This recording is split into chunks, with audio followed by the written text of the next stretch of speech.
యోనాకి ఎందుకు కోపం వచ్చిందంటే ఒకటే విషయం, దేవుడు క్షమించినందుకు కోపం వచ్చేసింది.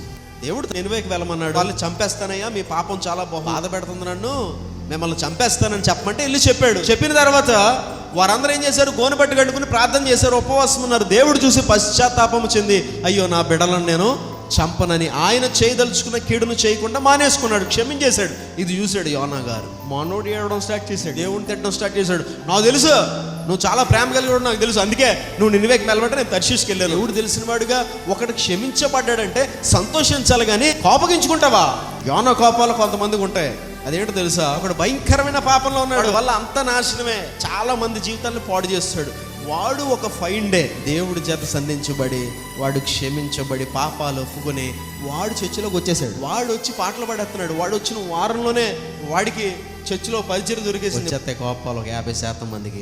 వీడు లోకంలో ఎలా తిరిగాడో మాకు తెలియదా, వీడు నాకే డబ్బులు ఎగ్గొట్టాడు, వీడు నన్ను చాలా అవమానపరిచాడు, మా ఆవిడని తిట్టాడు, మా పిల్లల్ని తిట్టాడు, వీడు పాట పాడేస్తున్నాడు చర్చిలో, పాస్టర్ గారికి బుద్ధి లేదా? దేవుడే క్షమింతే నీ సంగతి ఏంటండి ఆయన మధ్యలో.